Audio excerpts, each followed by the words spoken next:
First of all, I would like to thank you very much, the organizers and all of you, for giving me this opportunity to come here and visit this beautiful country. And today you've even organized snow for us. That's impressive. I brought it with me. Yeah. Well, thank you for that. So, what I'm going to do is to try. I represent a university who's gone through all this, and we've survived. We've come out as a better university. We've learned a lot, and it has been a very positive journey for us. I just want to give you a brief presentation of the journey through 155 years. In 1959, we started up as a small higher agricultural college, half an hour south of Oslo, the capital of Norway. Back then, we were under the Ministry of Agriculture, and they decided basically everything. What courses we were going to give, what programs were we going to give, almost everything.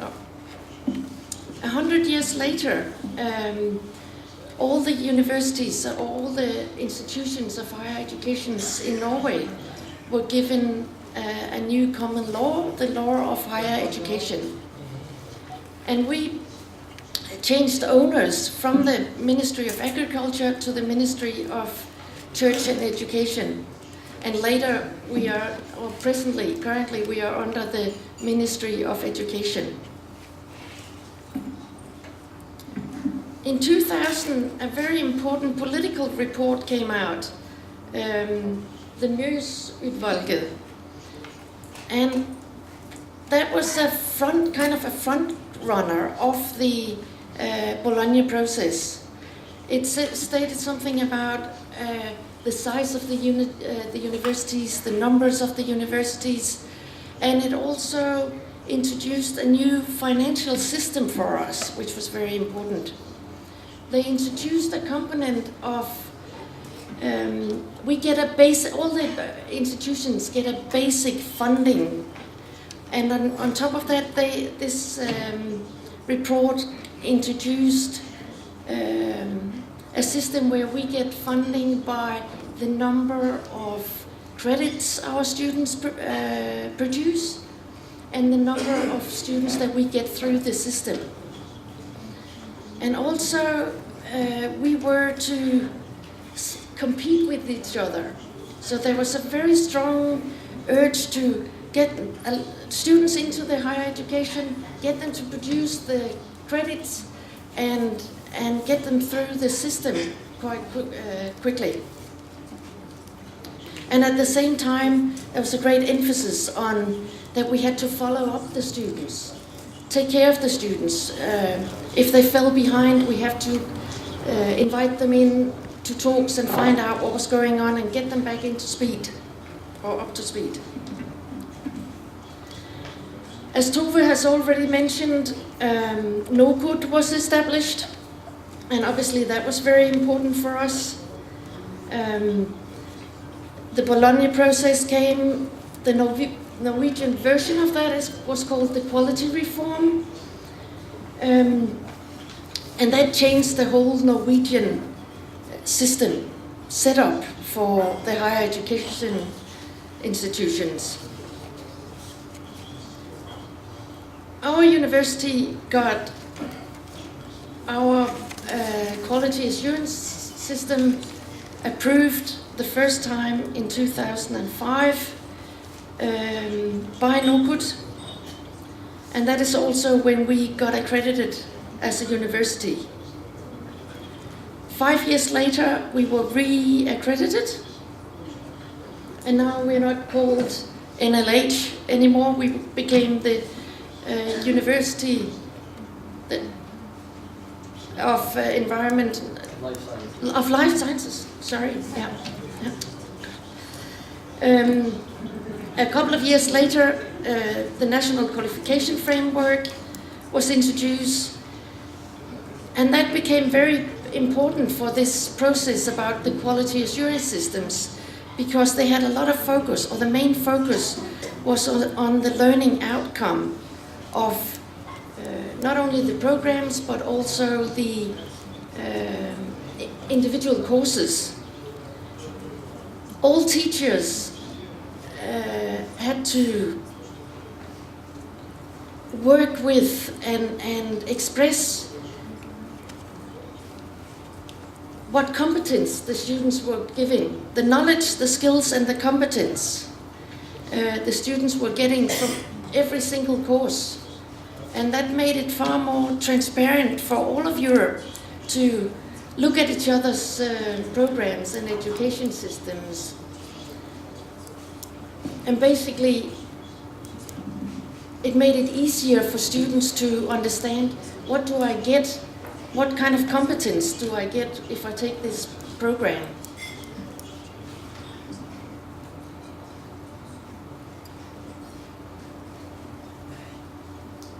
Wrong way. There we go.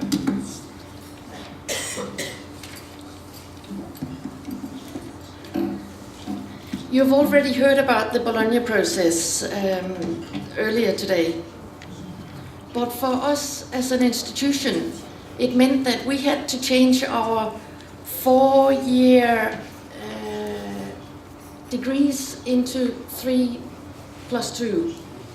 And we had to start up discussions about how much do we put into a bachelor degree compared to the previous 4-year degrees?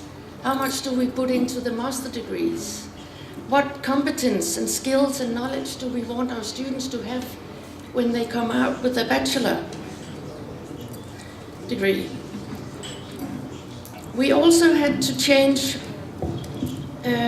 our credit system and our grading system. Before the Bologna process, our grading system was a numerical system with 41 numbers that the students could get graded by. We had to transfer that into 5 letters. A grading system is something that you grow up with and you have it under your skin. And now you had to understand this completely new system. And lots of discussions were going on about, what does an A mean? How many students are going to get an A? And how well do they have to perform to get an A? Where's the level for failing? Lots and lots of discussions, working groups, experts were hired in. It's a long process that we went through. Also, internationalization was a very important part of the new Bologna process. We were told by our ministry that all students should have an opportunity to go abroad and do at least part of their studies at a partner university. And for our university, it meant that 5,000 students should have the opportunity to go abroad. We had to go out and find new partners. We had to go out and find partners that were recognized, accredited, set up new systems for making sure that the students knew about this opportunity, they knew what they were taking out there, they knew what they brought back and how it fitted into their NMBU study program. And of course we had to start working on the quality assurance system. That was one of the conditions for being accredited. And Tove also mentioned earlier that students became very important in all levels at the university. Students are involved in the university board. At our board at our university, there's 2 students, either a master or bachelor students. At the faculty level, at the faculty boards, there are students involved. At the education committees at the faculties, there are students involved. They're very active, our students, involved in everything we do.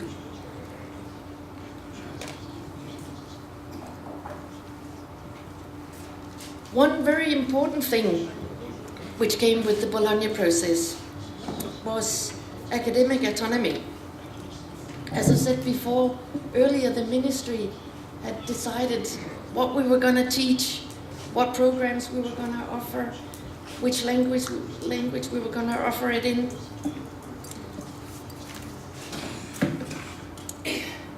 Now the universities got much more freedom to decide themselves the overall student numbers, the intake of students, admission procedures. Lots of it is regulated naturally, but we got the opportunity to put, for example, language requirements. English. What level of English do we want international students to have when they get admission to our university? What kind of study programs do we want to offer? When do we want to terminate them? All that kind of questions we were allowed to decide after this process.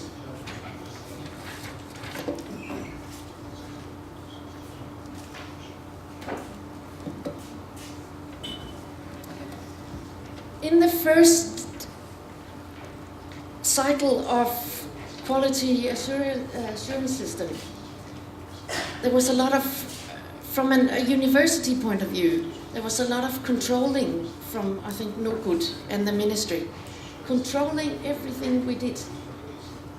We had to evaluate and control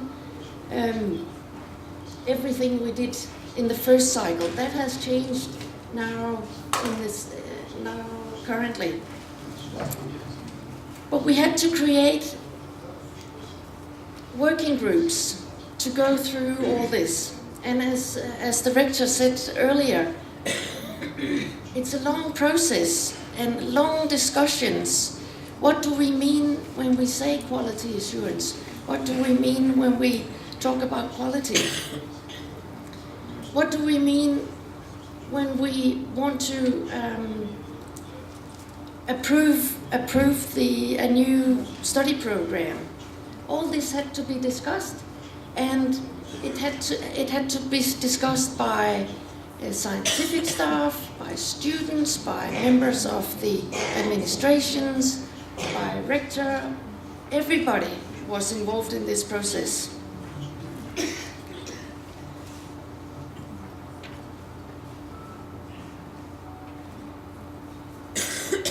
A long process, very time-consuming, but very rewarding. It changed our way of thinking a lot, and we had all this. We ended up getting or having a common understanding of what we wanted to offer our students, the level of our quality. The relevance of the courses and the programs that we were offering. So it was a very healthy process for us to go through.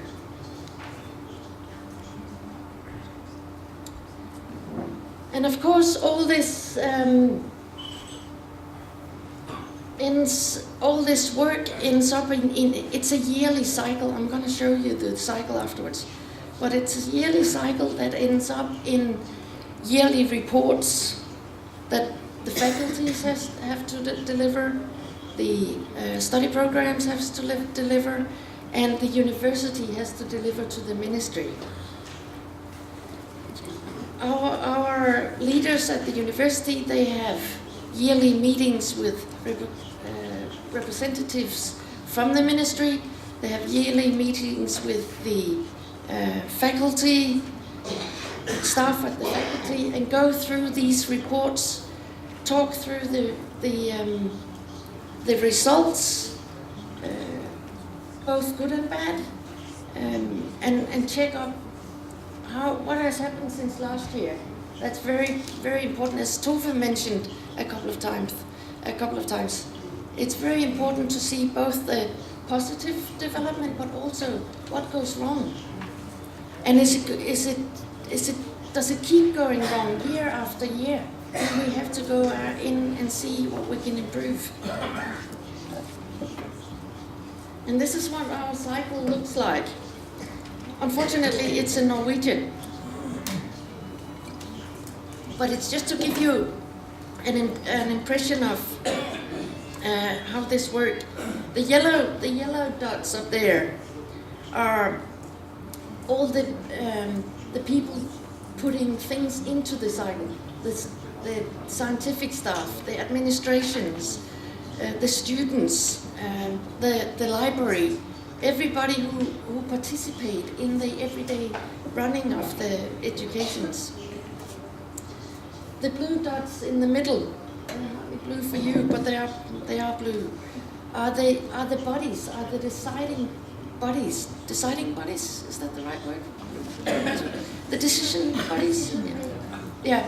No, they're not the makers. They're also the makers, but they decide the rules and regulations, and they decide this system here, this yearly systems.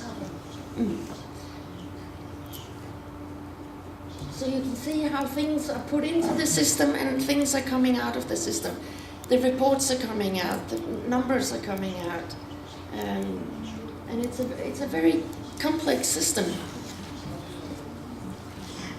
And it's a very transparent system. You can find everything on our web pages, good and bad.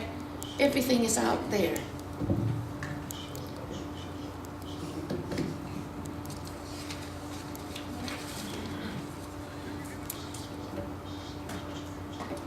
And how do we make these decisions? And how do we use this tool? It's not only by the quality assurance system, it's also by surveys made among students, made among staff, made among the workforce who employ our students. How well are we performing? It's very important. And it's been put in a very systematic way in the yearly cycle. I wanted to show you NORWEGIan. They have a yearly survey where they send out a questionnaire to almost 60,000 students, and just over, I think about 40,000 students, they answer these questions. And it goes out to second graders and fifth graders, and they are asked, I don't know, 100 questions or something about their studies. Do we as an institution deliver what we promise? Is our quality good enough? Are we exposing our Norwegian students for international research, international students, teachers, all sorts of questions? And the results of that is all out in the internet. And we can go in, NMBU, our institution can go in and compare ourselves with the other Norwegian institutions. And in some areas we're better, in other areas we are not as good. And that gives us a tool to find out where we have to focus for the next year. Where do we have to improve? But I'd like to show you, if I can get, oh, fantastic. So this, every year we have to deliver statistics to the ministry about everything we do. Admissions, applicants, students, the speed, the progress of the students, the number of staff, international students, in and out, economics, everything we do, we have to report every year in March. This is also in Norway, and it shows you the number of international students at all the universities in Norway. All the universities are down here, and I just wanted to show you this so you can see how transparent it is. I can click at all of the universities, and see how they are doing. I can click on my own university and see how's the Faculty of Business doing. Everything is very transparent, and it's a great help for us to see where we have to improve.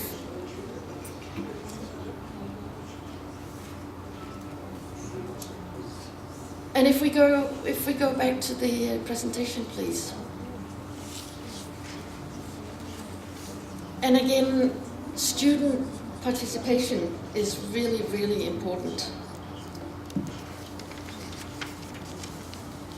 They give feedback on every single course they take, digital feedback.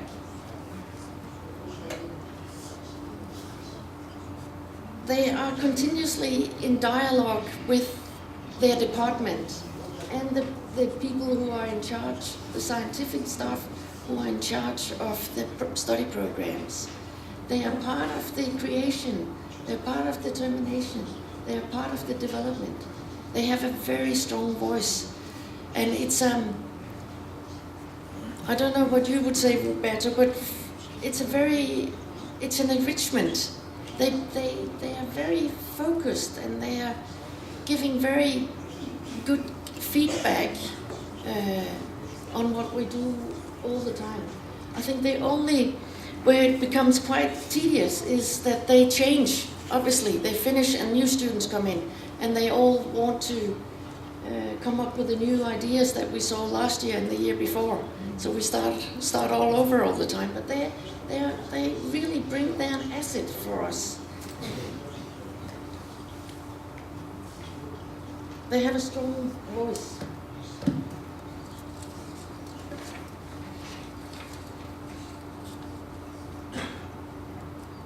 As I started off by, this has been a long process for us. The Bologna process was in 2003, now we are 2017. We are developing, we are improving, we are very much aware of the quality, how to work around the quality system. It's part of us. It's part of everything that we do. I have the opportunity to have a small speak again tomorrow, and tomorrow I'll get more into details about the NMU quality assurance system. Thank you.